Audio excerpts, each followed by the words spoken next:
चीन के अस्पतालों में तेजी से मरीज इस वायरस के बढ़ रहे हैं। ये खास रिपोर्ट देखिए।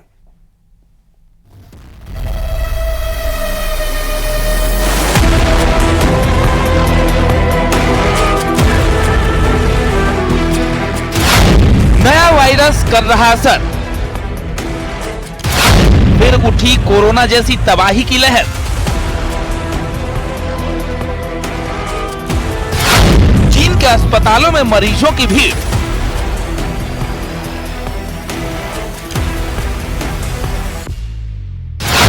क्या दुनिया में आने वाली है बीमारी गंभीर?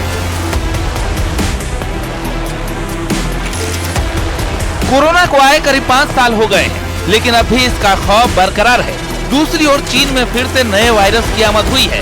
इस रहस्यमय वायरस का नाम है HMPV यानी ह्यूमन मेटानीमो वायरस।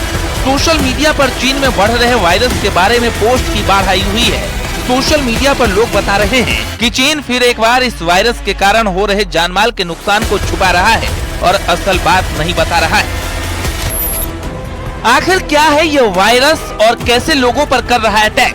ह्यूमन मेटानीमो वायरस, जिसे HMPV के छोटे नाम से भी जाना जाता है, इंसानों की श्वसन प्रक्रिया पर प्रभाव डालने वाला वायरस है। श्वसन संबंधी अन्य वायरस की तरह ये भी संक्रमित लोगों के खांसने छींकने के दौरान उनके करीब रहने से फैलता है। ये मुख्य तौर पर बच्चों पर असर डालता है। हालांकि कमजोर प्रतिरोधक क्षमता वाले लोगों और बुजुर्गों पर भी इसका प्रभाव दर्ज किया गया है। इस वायरस की वजह से लोगों को सर्दी, खांसी, बुखार, कफ की शिकायत हो सकती है। ज्यादा गंभीर मामलों में गला और श्वास नली के जाम होने से लोगों के मुंह से सीटी जैसी खरखराहट भी सुनी जा सकती है। करें तो उसी तरह के लक्षण होते हैं जैसे कोल्ड के अंदर होते हैं, जैसे कफ का होना, कोल्ड का होना, सोर थ्रोट होना, बुखार होना। और इसके फैलने की बात करें, ट्रांसमिशन की बात करें तो क्योंकि ये भी एक ड्रॉपलेट इन्फेक्शन है, तो अगर कोई संक्रमित व्यक्ति है तो दूसरे को वो संक्रमण दे सकता है। मतलब ये वायरस खास तौर पर बच्चों पर अटैक करता है, खासकर उन बच्चों पर जिन्हें न्यूमोनिया जैसी बीमारी है। सर्दी के मौसम में वायरस तेजी से फैलता है, इसलिए बच्चों की सेहत पर विशेष ध्यान रखना जरूरी है। ये न्यूमोनिया से मिलता जुलता, न्यूमोनिया लाइक वायरल इलनेस से मिलता जुलता वायरस है, जिसकी वजह से बच्चों में वायरल लाइक सिम्टम होते हैं, फ्लू की तरह के सिम्टम होते हैं। और ये सिम्टम्स को वॉच करना बहुत जरूरी है, क्योंकि बच्चों में इस समय अगर निमोनिया हो जाए फ्लू के साथ या सेकेंडरी इन्फेक्शन हो जाए तो इसका बहुत ज्यादा प्रकोप बढ़ सकता है। हालांकि WHO ने चीन के नए वायरस पर चुप्पी साध रखी है, तो वहीं स्वास्थ्य सेवा महानिदेशालय यानी DGHS के अधिकारी डॉक्टर अतुल गोयल ने कहा कि चीन में HMPV के प्रसार को लेकर घबराने की जरूरत नहीं है। उन्होंने सभी श्वसन संबंधी संक्रमणों के मामलों में सावधानी बरतने का सुझाव दिया है। ऐसी कोई सीरियस बीमारी नहीं है जिससे चिंता करने की जरूरत है। इन दिनों, सर्दी के दिनों में रेस्पिरेटरी वायरस इन्फेक्शंस होते हैं और हमारे हॉस्पिटल्स और इंस्टीट्यूशंस इनको हैंडल करने के लिए तैयार हैं। बेड्स की भी अवेलेबिलिटी है, ऑक्सीजन वगैरह की भी अवेलेबिलिटी है। स्पेसिफिकली दवाइयाँ चाहिए नहीं होती, बिकॉज इसके अगेंस्ट कोई स्पेसिफिक एंटीवायरल ड्रग्स है नहीं। खबर यह है कि चीन के कई इलाकों में अघोषित आपातकाल लग चुका है। अस्पतालों से लेकर श्मशान तक अलर्ट जारी हो चुका है। तो सवाल उठता है कि क्या एक बार फिर दुनिया एक और महामारी की चपेट में आने वाली है?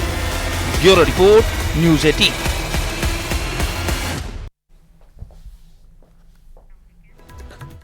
और चलिए अब बात करेंगे भारतीय टीम की, जहां पर भारतीय टीम 5वें और अंतिम टेस्ट में 6 विकेट से हार के साथ ही विश्व टेस्ट चैंपियनशिप के फाइनल से बाहर हो गई हैं। और इसी के साथ टीम में बवाल भी शुरू हो गया। ड्रेसिंग रूम से लेकर के पिच तक सब कुछ ठीक नजर नहीं आ रहा है। गंभीर इशारों में सीनियर खिलाड़ियों पर सवाल उठाए जा रहे हैं। तो खबर यह भी है कि सीनियर खिलाड़ी गंभीर के कोचिंग में खुश नहीं है।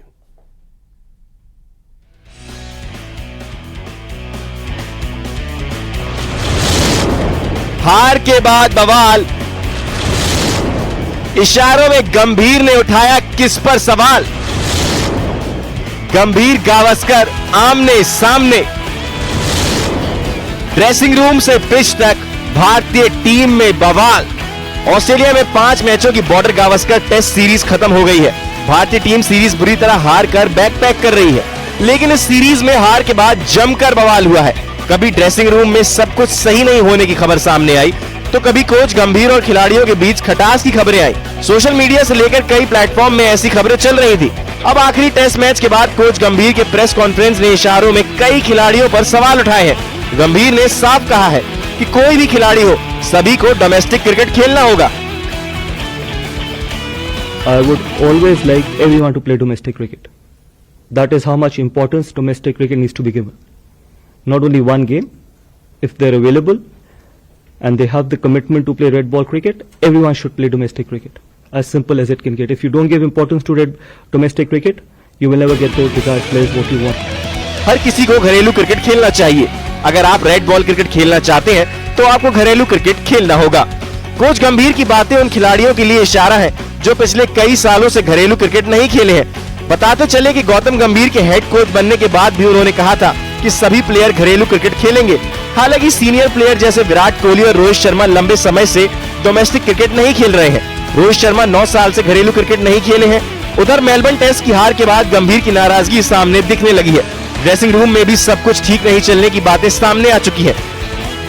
पर हमारे ड्रेसिंग रूम में बहुत ऑनेस्ट खिलाड़ी हैं, बहुत ऑनेस्ट लोग हैं जो जानते हैं कि उनमें कितना हंगर है, वो क्या उनके कंट्रीब्यूशन से इंडियन टीम आगे जा सकती है। बट हाँ, जहां तक मेरा सवाल है, मेरी सबसे बड़ी जिम्मेदारी ये है कि I have to be fair to everyone in that room, not only 1 or 2 individuals. अगर मैं सिर्फ 2 या 3 इंडिविजुअल्स के साथ फेयर हूं और बाकी के साथ नहीं, तो then I am being dishonest to my job. मतलब गंभीर ने इशारों में कुछ खिलाड़ियों को चेतावनी दे दी है। वहीं सिडनी टेस्ट के बाद गंभीर ने यह भी कहा है कि खिलाड़ियों को परिस्थिति के मुताबिक खेलना होगा, न कि अपनी स्वाभाविक शैली के अनुसार। टीम को पिछले 6 महीनों तक अपने तरीके से खेलने की छूट दी गई थी, लेकिन अब ऐसी छूट नहीं दी जाएगी। जो खिलाड़ी टीम की रणनीति के अनुसार नहीं खेलेगा, उसे टीम से बाहर कर दिया जाएगा। दूसरी तरफ सिडनी टेस्ट में हार के बाद गौतम गंभीर और गावस्कर भी आमने सामने हैं। गंभीर ने भारत की 5वें टेस्ट में हार के बाद प्रेस कॉन्फ्रेंस के दौरान कहा, ये बेहतरीन विकेट थे, यह टेस्ट क्रिकेट के लिए भी अच्छा है, गेंदबाजों के लिए पर्याप्त था और बल्लेबाजों के लिए भी पर्याप्त था, लेकिन यही वह चीज है जो टेस्ट क्रिकेट को जीवित रखेगी। यह सिडनी का सामान्य विकेट नहीं था, जैसा कि हम आमतौर पर देखते हैं या जिसे हमने पहले भी देखा है, लेकिन फिर टेस्ट क्रिकेट को ऐसे ही खेला जाना चाहिए, परिणाम देने वाला विकेट। इससे पहले गावस्कर ने शनिवार को अंतिम सत्र के दौरान एससीजी के विकेट की आलोचना की थी। उन्होंने कहा था कि जब मैंने पिच देखी तो मैंने कहा कि गाय इस पर चढ़ सकती है। यह आदर्श टेस्ट मैच पिच नहीं है, क्योंकि आप चाहते हैं कि मैच चौथे या 5वें दिन तक चले, जब तक बारिश नहीं हो। मुझे नहीं लगता कि हम चौथे दिन तक यहाँ होंगे। गावस्कर ने कहा कि अगर भारत में भी ऐसा ही विकेट उपलब्ध कराया जाता तो ऑस्ट्रेलिया और इंग्लैंड के क्रिकेटर उसकी आलोचना करते। बताते चले कि सिडनी टेस्ट मैच को 6 विकेट से जीतकर ऑस्ट्रेलिया ने बॉर्डर गावस्कर ट्रॉफी 3-1 से अपने नाम कर ली है और भारतीय खेमे में इसी सीरीज के दौरान मनमुटाव की खबरें आती रही हैं। अब सवाल ये उठता है कि क्या गंभीर सीनियर खिलाड़ियों से खुश नहीं है या फिर सीनियर खिलाड़ी गंभीर से। Bureau report, news 18। तो चलिए अब बात करेंगे सर्दी की, क्योंकि सर्दी का मौसम चल रहा है। पहाड़ी इलाकों में तो बर्फबारी हो रही है। कई सैलानी एडवेंचर की चाहत में यहां पर जाते हैं, लेकिन कभी कभी कुछ मुश्किलें भी खड़ी हो जाती हैं। अरुणाचल प्रदेश से एक ऐसा वीडियो सामने आया जिसमें कुछ पर्यटक मुश्किल में फंस गए हैं। देखिए रिपोर्ट।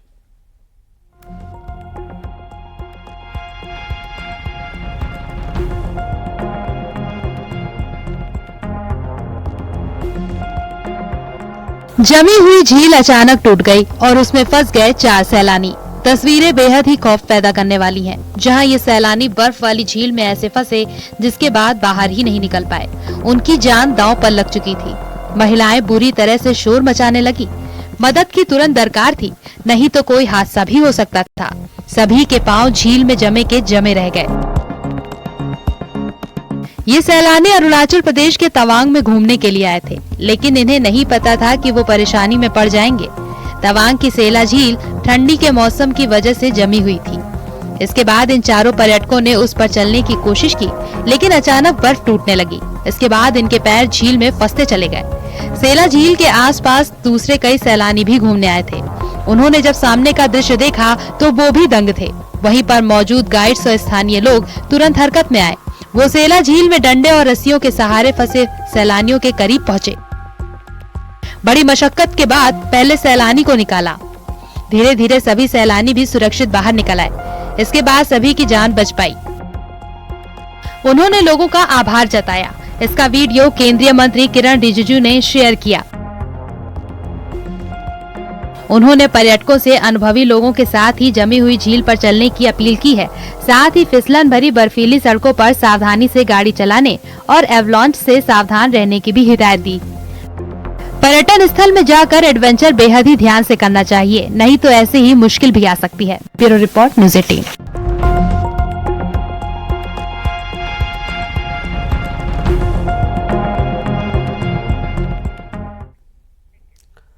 और अब बात करेंगे महाकुंभ की, जहां पर साधु संतों का प्रयागराज महाकुंभ की नगरी में पहुंचना शुरू हो गया है। अखाड़ों के महाकुंभ नगरी में प्रवेश की छटा देखते ही बन रही है और इस मेले में 3 फीट के छोटू बाबा भी पहुंचे हैं, जो सबके आकर्षण का केंद्र बने हुए हैं, जो अपने स्नान न करने के संकल्प के चलते इस महाकुंभ में इस बार आकर्षण का केंद्र है। और इसी पर हमारी एक खास रिपोर्ट आप जरूर देखिए।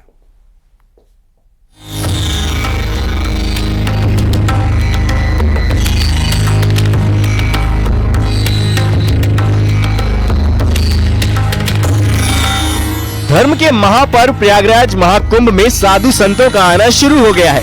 महाकुंभ में हजारों की संख्या में सन्यासी अपनी छावनी में दाखिल हो रहे हैं, जप तप और साधना में जुट गए हैं। इन साधु संतों के बीच असम के कामाख्या पीठ से आए गंगापुरी महाराज उर्फ छोटू बाबा आकर्षण का केंद्र बन गए हैं। 3 फीट की हाइट और 32 साल से बिना स्नान के रहने की बाबा की कहानी चर्चा में है। आपको जानकर हैरानी होगी कि जहां तमाम लोग दूर दूर से संगम में डुबकी लगाने प्रयागराज आ रहे हैं, वहीं छोटू बाबा ने स्नान न करने का संकल्प लिया है। छोटू बाबा अपना गुप्त संकल्प पूरा होने के बाद सबसे पहले शिप्रा नदी में स्नान करेंगे और फिर कामाख्या मंदिर में वापस लौट जाएंगे। हम सबको नहाने के लिए बोलते हैं। आप हम नहाते नहीं। अच्छा, कब से नहीं नहाया महाराज? 32 साल। 32 साल। हाँ। तो ऐसा क्यों महाराज जी आपने संकल्प लिया? हमारे मन में एक संकल्प है, इसीलिए हम नहाते नहीं। जब हम नहाएंगे, शिप्रा में नहाएंगे और कामाख्या चले जाएंगे। आस्था के प्रतीक महाकुंभ को लेकर छोटू बाबा का अपना अलग ही नजरिया है। बाबा का कहना है कि महाकुंभ मेला मिलन का मेला है, आत्माओं के मिलन का मेला है। ना सब एक ही है और महात्मा लोगों एक ही है, और तुम संत लोग भी हमारे पास एक ही है। तुम हमको देखने आई हो, हम तुमको भी देखने आई हो, और तुम भी महात्मा देखने आई हो, हम भी महात्मा देखने आई हो। ठीक है ना? ये मिलन क्षेत्र है, ये मिलन मेला है। आत्मा से आत्मा जुड़ना चाहिए, बस। महाकुंभ में छोटू बाबा की उपस्थिति ने भक्तों और साधुओं के बीच एक नई चर्चा को जन्म दिया है। आपको बता दें कि 13 जनवरी को पौष पूर्णिमा के दिन से महाकुंभ की औपचारिक शुरुआत होगी। गंगा, यमुना और सरस्वती नदियों के संगम स्थल पर लगने वाले इस महाकुंभ मेले में देश विदेश से कई बड़े साधु संत और लाखों श्रद्धालु रुख करेंगे। Bureau report, news 18। तो प्रयागराज महाकुंभ में श्रद्धालुओं की सुरक्षा व्यवस्था को लेकर के एजेंसियां अलर्ट मोड पर हैं। हाईटेक टेक्नोलॉजी के साथ साथ सुरक्षा एजेंसियां डॉग्स की भी सहायता ले रही हैं, जहां पर डॉग्स की सहायता से सुरक्षा को मजबूत किया जा रहा है। महाकुंभ के इस मेले में बीएसएफ से ट्रेनिंग दी गई स्निफर डॉग पिंकी को भी यहां पर तैनात किया गया है। आखिरकार स्निफर डॉग पिंकी की कहानी क्या है, ये इस रिपोर्ट में देखिए।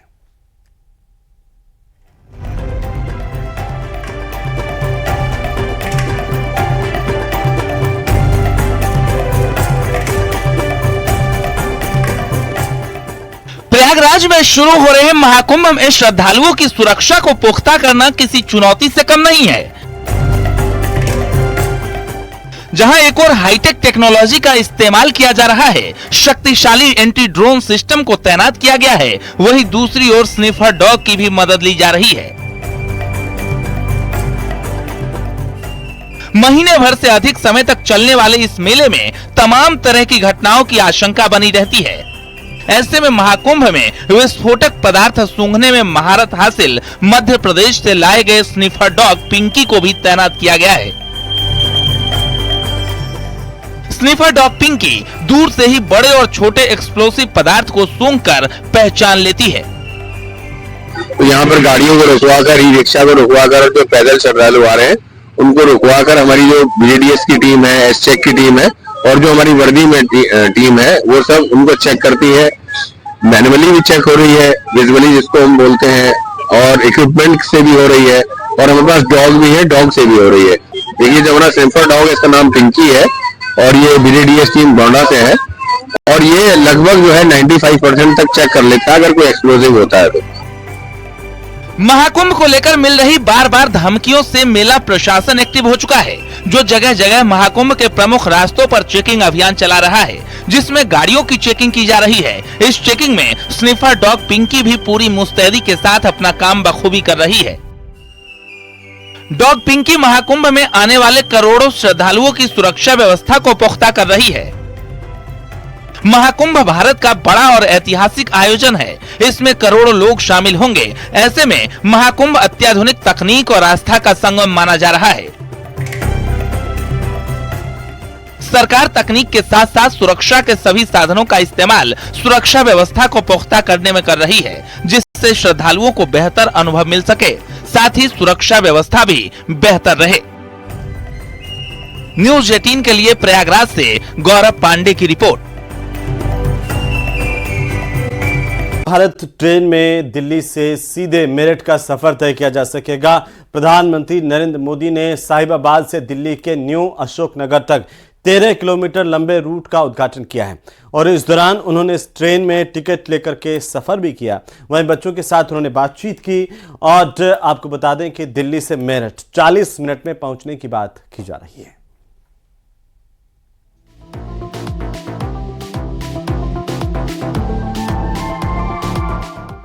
इसी के साथ रैपिड रेल में दिल्ली से डायरेक्ट मेरठ जाने के सफर की शुरुआत हुई। पीएम मोदी ने 13 किलोमीटर लंबे नमो भारत ट्रेन के साहिबाबाद न्यू अशोकनगर सेक्शन का उद्घाटन किया। पीएम ने यात्रा के लिए टिकट लिया और साहिबाबाद RRTS स्टेशन से न्यू अशोकनगर RRTS स्टेशन तक नमो भारत ट्रेन में यात्रा की। यहाँ वो अपने चिर परिचित अंदाज में नजर आए। यात्रा के दौरान उन्होंने स्कूली बच्चों और लोगों से भी बात की। इस मौके पर बच्चों ने पीएम मोदी को गिफ्ट भी दिया। ये दिल्ली की पहली नमो भारत कनेक्टिविटी होगी जो दिल्ली और मेरठ के बीच होगी। कहा जा रहा है कि दिल्ली से मेरठ का सफर महज 40 मिनट में पूरा होगा। प्रधानमंत्री नरेंद्र मोदी द्वारा नए कॉरिडोर के लोकार्पण को लेकर गाजियाबाद के लोगों में भारी उत्साह है। हमारे साथ लोग बातचीत करने को मौजूद हैं। क्या नाम है आपका? राकेश नाम है जी मेरा। नए कॉरिडोर रैपिड रेल का लोकार्पण प्रधानमंत्री ने कर दिया है, क्या आसानी होगी गाजियाबाद वालों को? देखो सर, आसानी सबसे ज्यादा आम जनता के लिए फायदा है जी, क्योंकि जो 1.5 घंटा 2 घंटे लगते थे अब उस जो टाइम लगता था वो टाइम बचा है। रैपिड से बहुत लोगों को फायदा होगा, बहुत सुविधाजनक यात्रा होगी, समय की बचत होगी। मोदी ने बहुत अच्छे काम किए हैं, पूरे देश में रैपिड के संचालन हो गया है तो बहुत अच्छा काम हो रहा है। रैपिड रेल से लोगों का बड़ा लाभ होगा। हमारे साथ है मौजूद, क्या नाम है आपका? अशोक शर्मा। अशोक जी, दिल्ली जब यहाँ से लोग जाते थे, ओला करके जाते थे या अन्य कैब करके जाते थे, काफी ट्रैफिक से सामना करना पड़ता था। अब कुछ ही मिनट में दिल्ली पहुंच जाएंगे, मेरठ भी आसानी से पहुंच जाएंगे। क्या कहेंगे इस नई सुविधा के लिए? देखिए, ये एक असंभव कार्य था। मेरठ से दिल्ली आना, डेली अप डाउन करना 4 घंटे का रास्ता था। अब 1 घंटे में या आधे घंटे में आदमी पहुंचेगा तो कितना अच्छी बात है। और देखिए, मेरठ जो है दिल्ली के बहुत नजदीक आ गया है। जो NCR में प्रॉपर्टीज के दाम इतने ज्यादा बढ़ रहे थे तो उससे बहुत पब्लिक को राहत मिलेगी। और देखिए, भारत बहुत प्रगति कर रहा है और आने वाले समय में ऐसे ही प्रगति करेगा और ऐसे ही कम समय में पब्लिक पहुंचेगी। और मैं तो मोदी जी का बहुत बहुत धन्यवाद करना चाहता हूँ। बहुत बहुत बहुत अच्छा कर रहे हैं मोदी जी, हम मोदी जी के साथ हैं। जय श्री राम।